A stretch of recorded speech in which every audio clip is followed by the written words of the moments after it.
遊歷鄉間文化村落。馬鞍山村礦場探索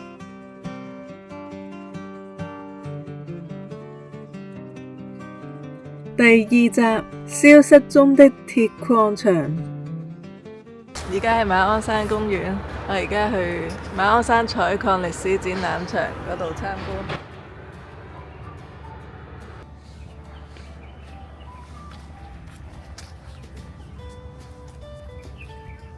呢個應該係講110礦洞同240礦洞。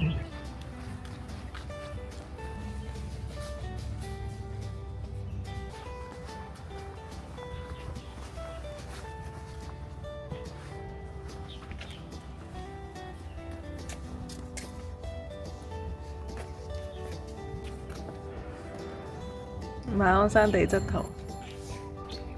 喺呢度可以簡單了解一下馬鞍山嘅地形同埋鐵礦場嘅組成。馬鞍山鐵礦場曾經係香港最具規模嘅礦場，自1906年起開採。礦場產量高達年產17萬噸蒸鐵砂。採礦工具。1949年之後，由大公洋行經營，引進日本探礦技術。當時嘅礦產主要出口至日本。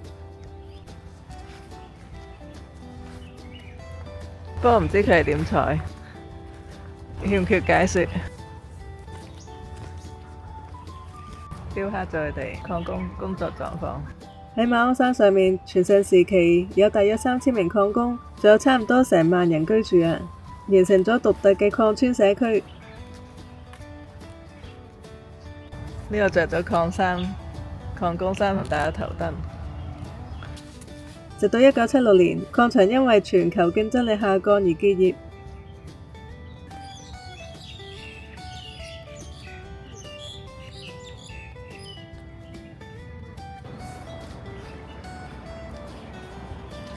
因為打算路經嗰啲礦洞口，所以我哋就行路上去馬鞍山村。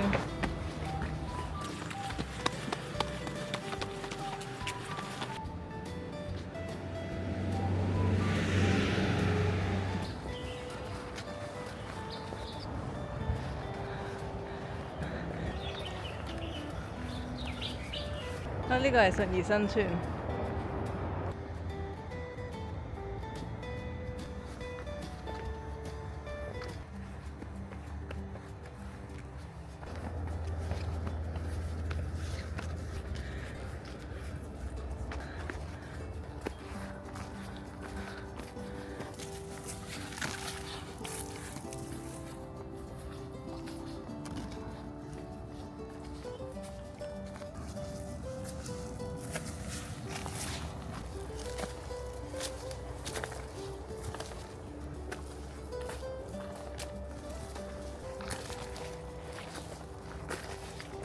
探險。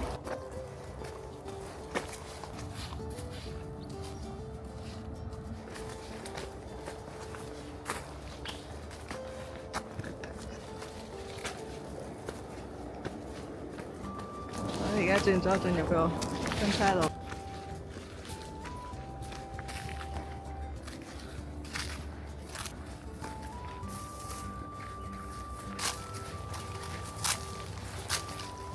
見到啲屋仔可能荒廢咗。呢度應該都係從前礦工使用嘅地方喎。點解有絲帶嘅？我哋而家行返去分岔路口先，要走另一個方向。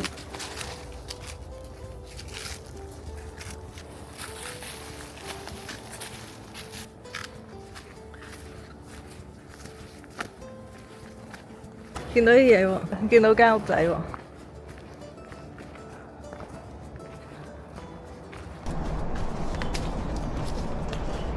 聽到水聲喎，呢度有溪澗，呢度有路，都有啲屋仔嘅喎，有靚流水喎。有啲水管 set 咗喺度。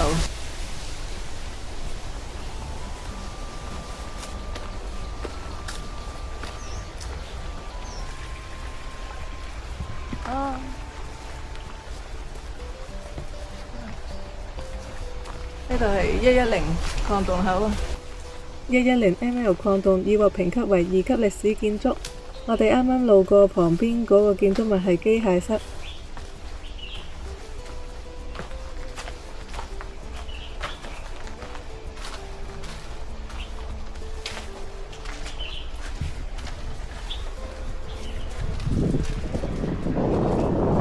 礦洞口入面好大風啊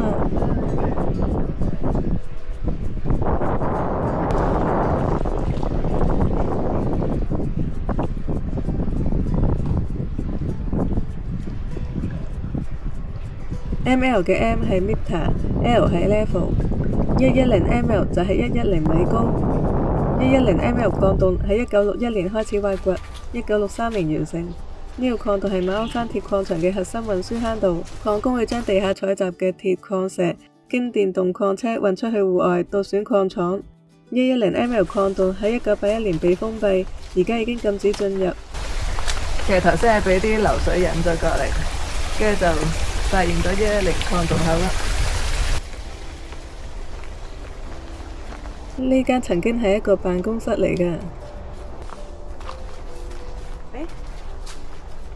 入面有人擺咗啲，一係喺度拜神，好乾淨嘅呢度。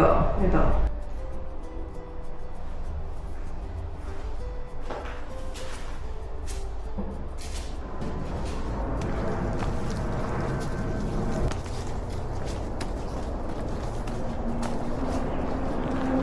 係沙灘嘅。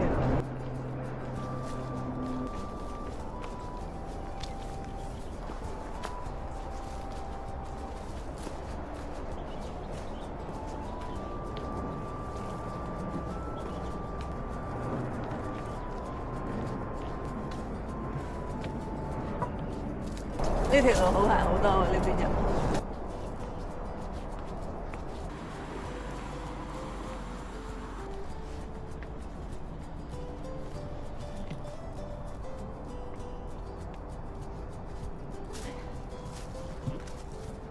咦？開門嘅，咁被發現。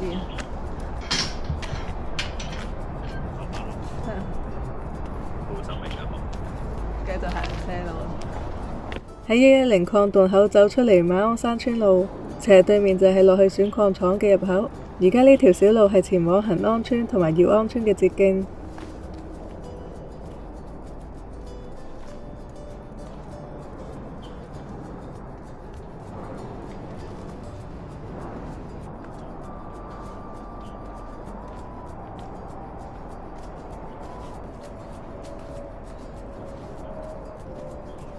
見到選礦廠嘅古蹟啦！選礦廠已獲評級為3級歷史建築。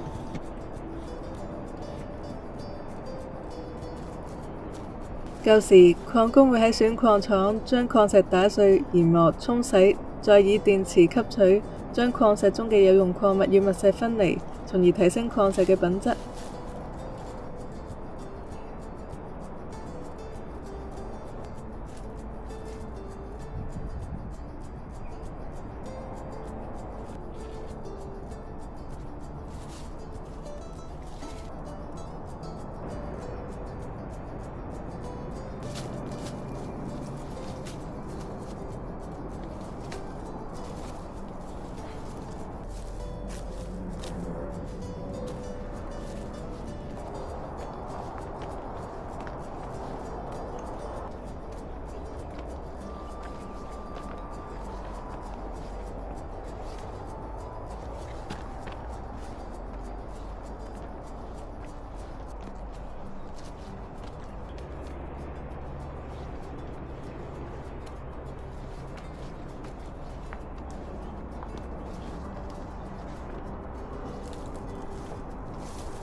中國式涼亭，馬鞍山亭。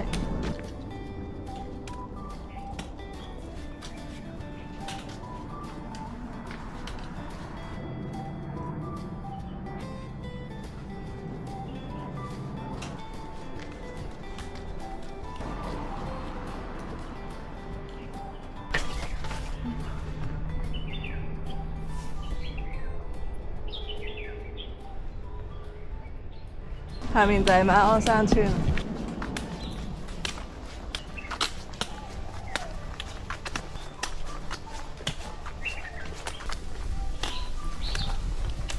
度馬鞍山郊野公園燒烤場。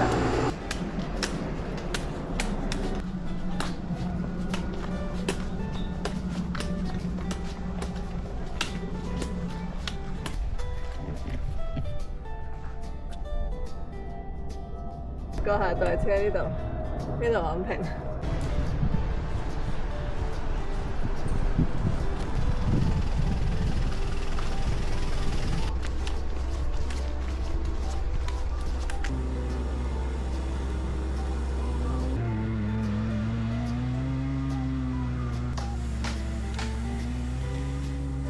個係馬鞍橋1號燈。哦，呢個係條橋嚟嘅。下面又都有靚流水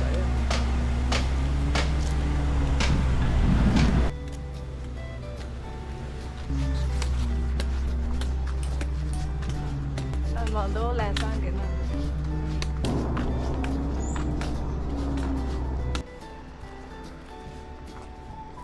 呢度係上吊手岩嘅入口啊！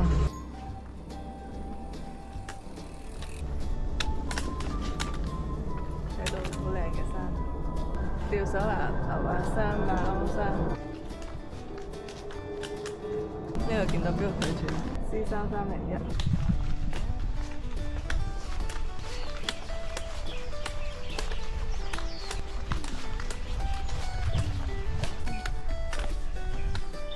可以坐下。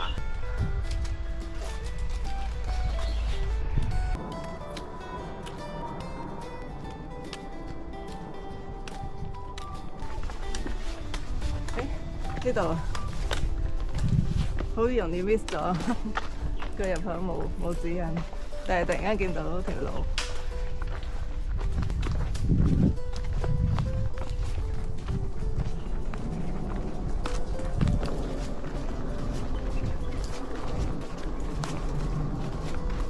呢間小屋曾經係風機房。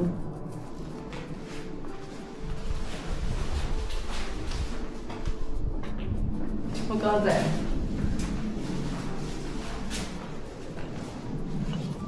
可以喺度避風。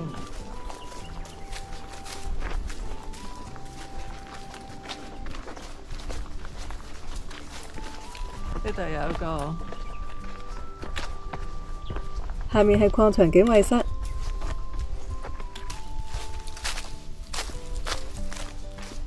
好空曠喎。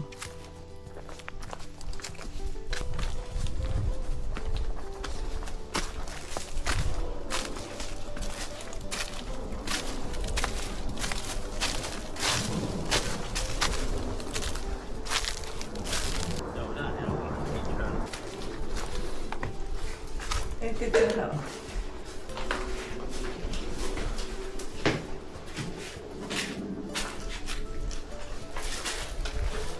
仲有張台，呢度小心線，其實唔係線嘅，啲草擋住啲石。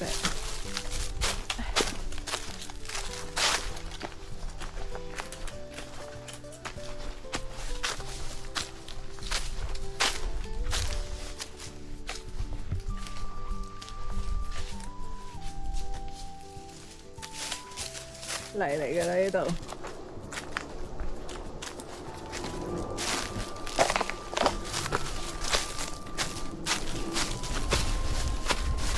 係啊，有 BB 彈啊，呢度好多。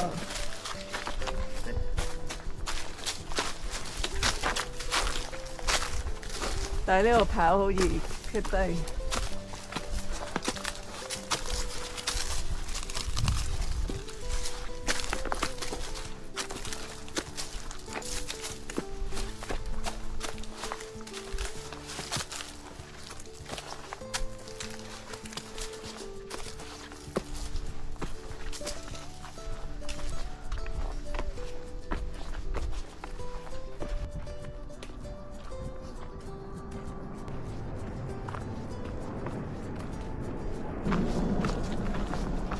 到達240ml 礦洞口，呢度。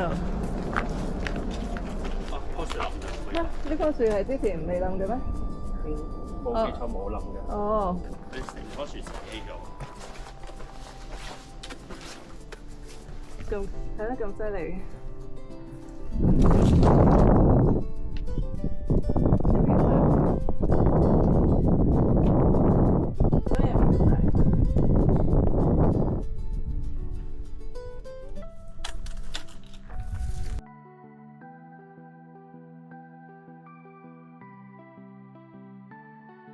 240ml 顧名思義就係位於海拔240米，喺1953年挖掘，係馬鞍山鐵礦場早期嘅地下採礦坑道。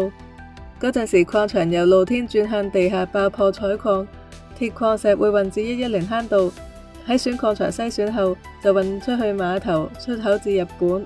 240ml 礦洞亦都獲評級為2級歷史建築。而家呢個礦洞已經禁止進入啦，參觀人士只可喺礦洞口觀看。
成個雪櫃喺邊啊？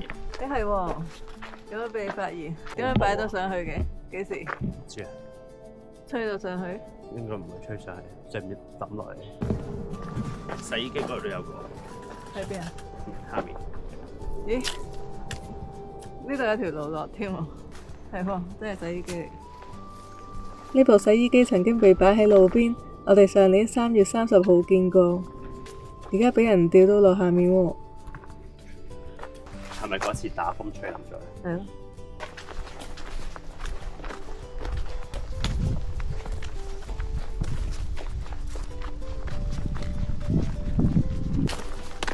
睇返呢度出。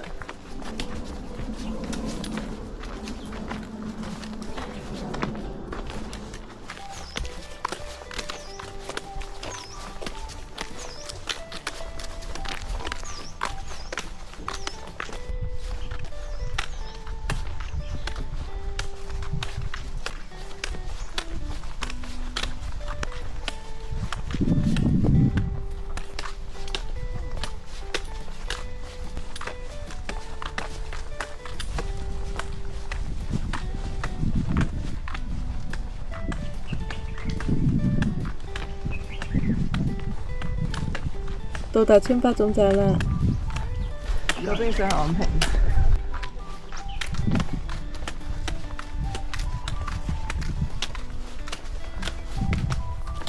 平安橋。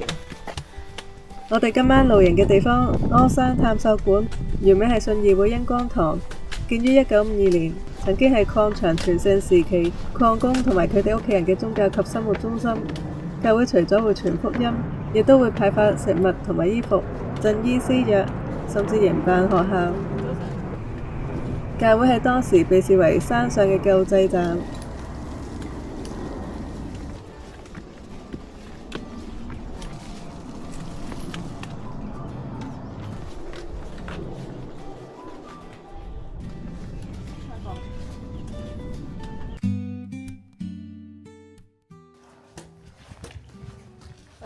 keep 袋先，外面有水機。鞍山探索館嘅入園時間係下晝4點，而家未到4點，但係我哋可以寄存背囊喺房入面，然後出外走走，或者閒坐喺館方已經設置好喺草地上面嘅凳嗰度，或者喺咖啡借康樂棋玩，或者借書睇。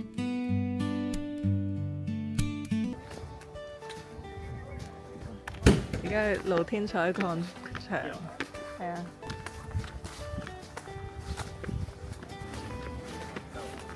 維修廁所。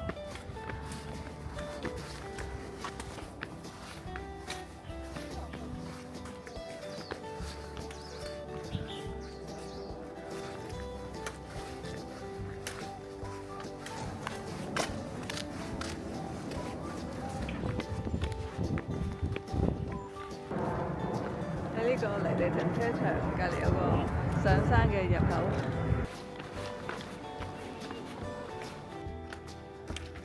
呢度就係上山入口，所以呢度天氣好先行。而家就好乾爽條路。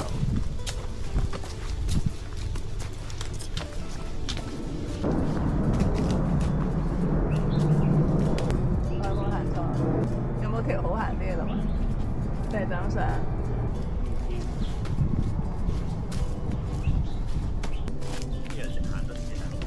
嗰度斜啊！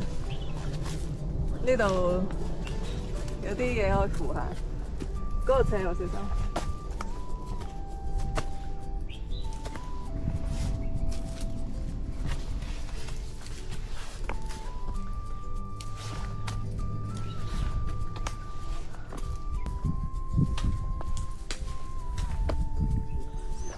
去踩穩先。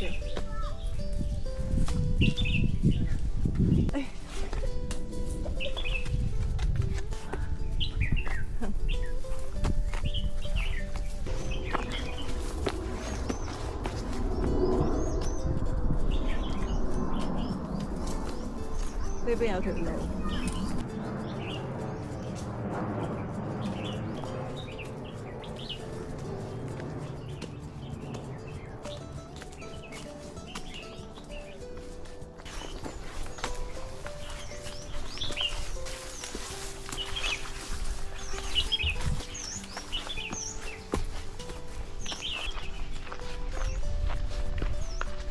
呢度好靚啊！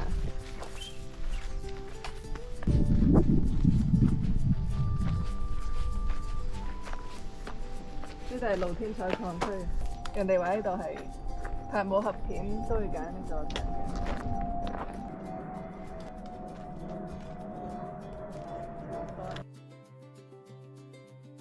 帶咗粒磁石嚟試下呢對石頭係咪可以磁吸先？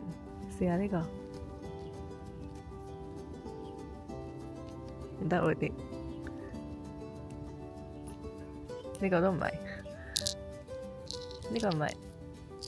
呢個唔得，呢個得，試下呢個，呢個有少少磁吸喎。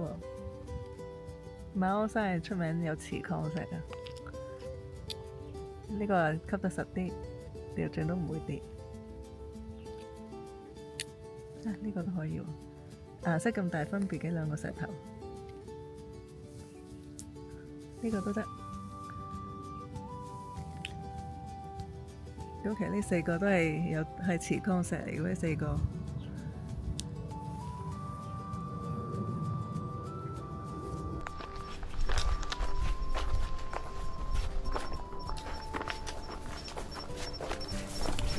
懸崖嚟呢度。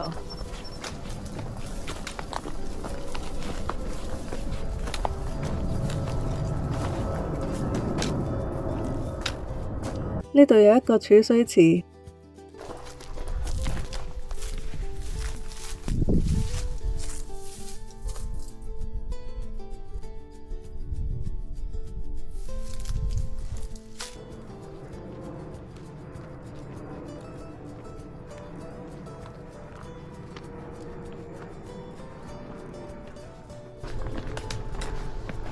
啊！呢度好空曠，呢個位大好多。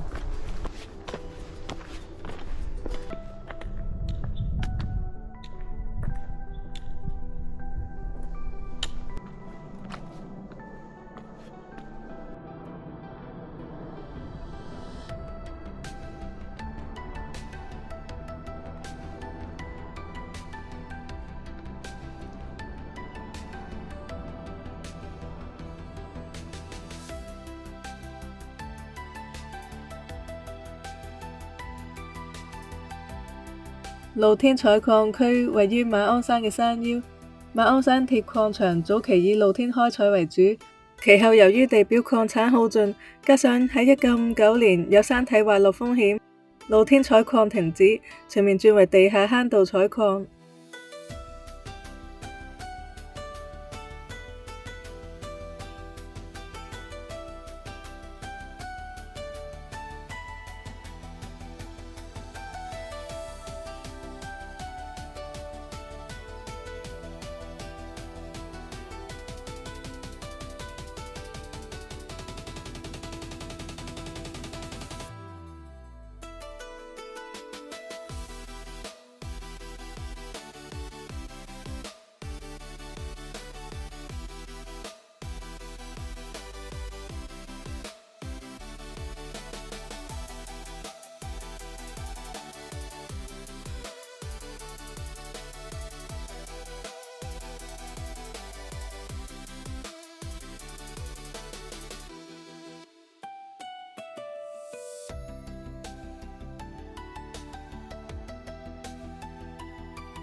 呢邊小心嗰度，都係崖邊啊！呢度，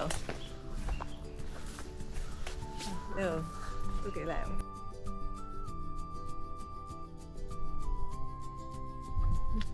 我都驚嘅，我都唔敢行咁過。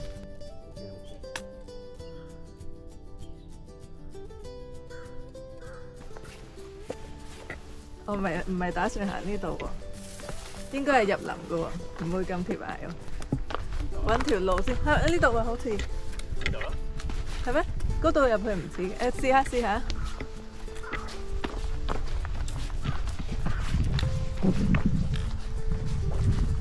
可能真係呢度，係會可以出返去加入。哦，係啊，啱啊，有路就行。我而家入到嚟又偏離咗喎，唔似路喎。唔識就行翻原路走啦。呢度係咪咧？如果真係太過不明顯就原路，再望下先。呢度就去翻條線咯，但可能佢係比較密啲。喺呢度喎，不過呢邊少人行啫，多數行翻嗰邊。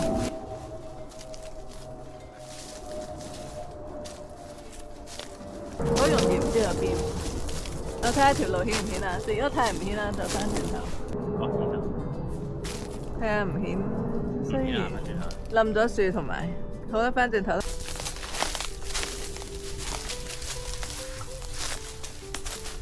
翻到嚟可以紮營啦。好勁，有刺㗎呢啲。哦，係啊，小心，唔好捉住。呢度太密啦，呢條路。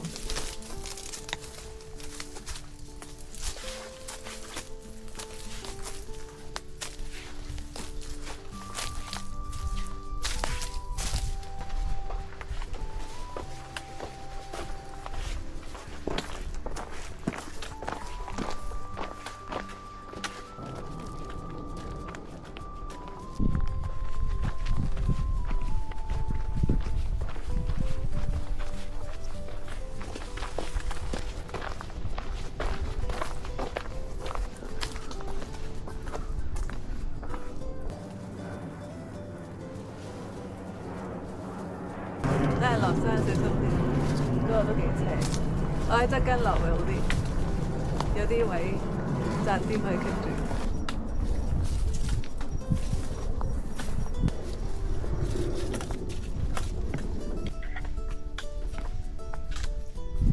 我行左邊，條路好似易行啲。我呢個直頭有個樹幹冧咗嘅，可以做扶手。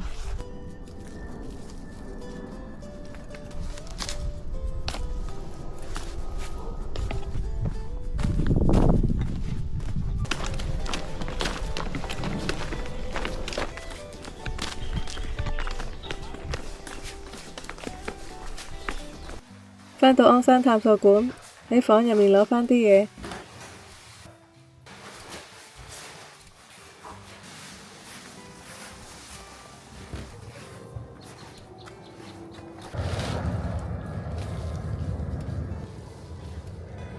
當我哋開始紮營嘅時候，太陽已經落到信義學校屋頂啦。呢間信義學校喺昔日曾經為礦工子女提供免費教育。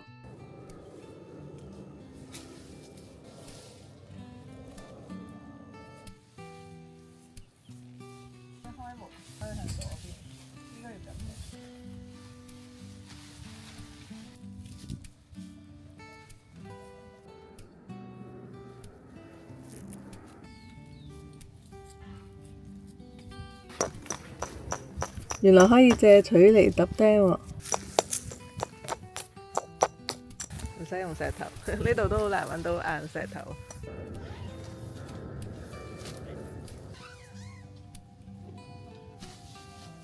呢個位對正座山，有幾座山脈，好位。俾咗你。你睇下個位攤開埋，睇下。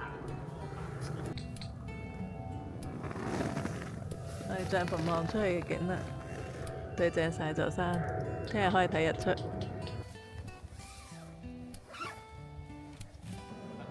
呢度可以斟水外面。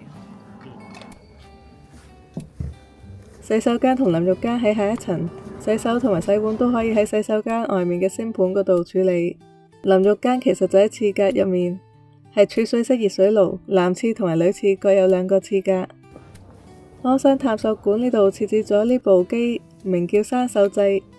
而家睇今日嘅天氣狀況喎，呢個都係標距處嚟嘅，呢個有座標，氣溫14.9度而家。你可以撳左右好似。有咩睇啊？氣象站。升氣象站。個下載詞，呢個唔係手紅。我去行安村幾多公里都有。有呢個地區嘅動植物資訊喎。設置呢部山手掣喺呢度好實用啦。喺呢度就路口。我哋上次都好似坐喺度。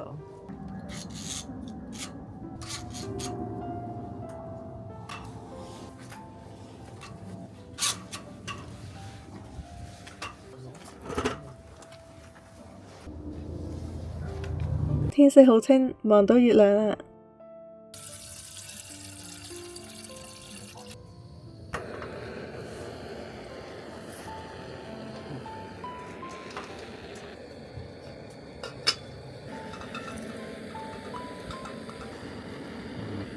應該我哋倒茶之前咧就入咗啲茶葉先。係啊，就係要咁樣。係唔緊要。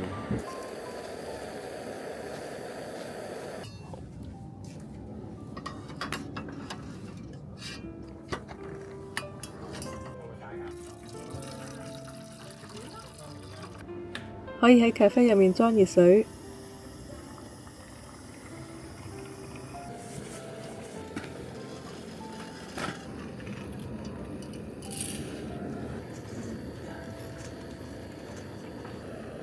椰茶葉滲出嚟。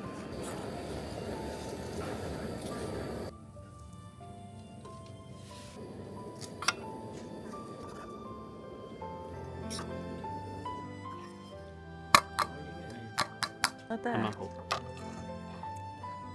俾完未？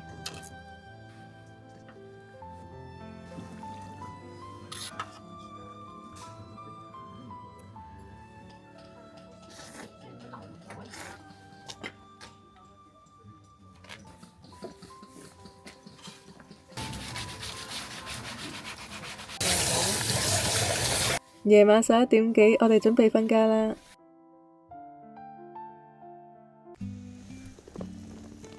早上7點幾，超大霧。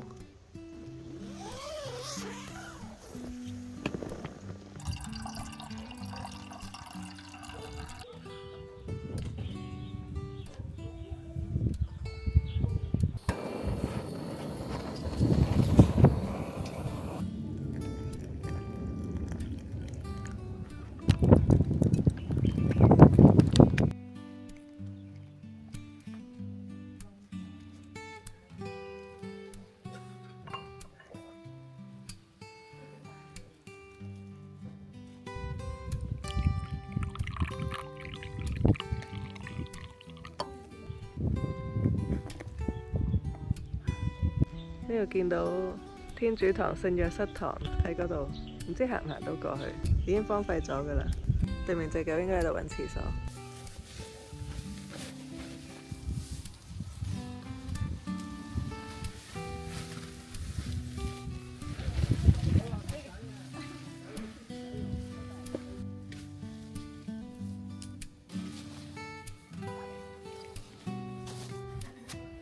收好完之後，我哋出發去天主堂聖若瑟堂。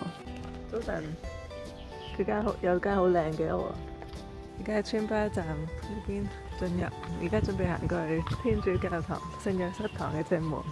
呢度樓梯入到可以入村嘅。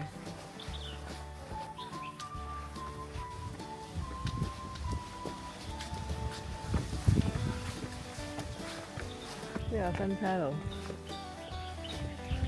呢度喎，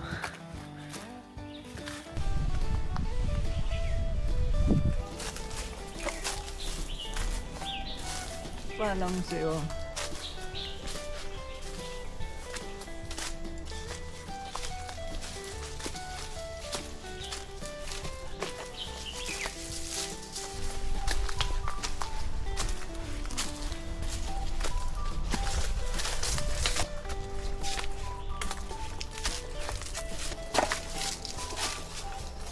嗰度係啦，係咪真係正門嚟嘅？有新力啤酒樽，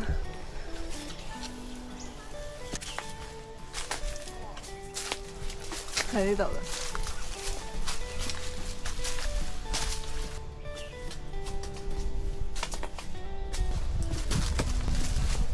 呢個聖若瑟堂建築群已獲評級為2級歷史建築。天主堂聖若瑟堂建於1952年。由比利時籍胡文義神父建立俾馬鞍山礦場工人同埋佢哋屋企人。教會入面設有小學、幼稚園、修女宿舍同埋診所，喺艱苦歲月為村民提供義教及醫護服務。曾經有超過800名信徒。隨住1976年礦場關閉，教會服務已經搬到去山下面，而山上嘅聖若瑟堂喺1999年正式停運，業權都交返俾政府啦。現時因為呢度日久失修，屋頂倒塌，瓦礫散落一地，已經不適宜內進，我哋只好喺外圍觀賞啦。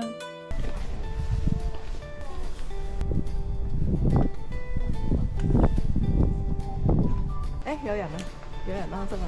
有主人啊！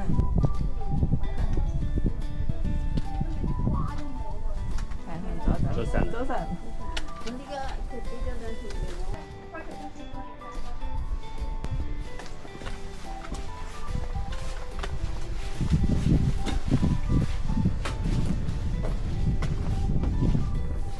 返到鞍山探索館，難得天氣好，我哋喺度休閒地睇一陣書，然後先離開。請大家期待下一集，究竟我哋會遊歷馬鞍山呢個地區嘅咩地方呢？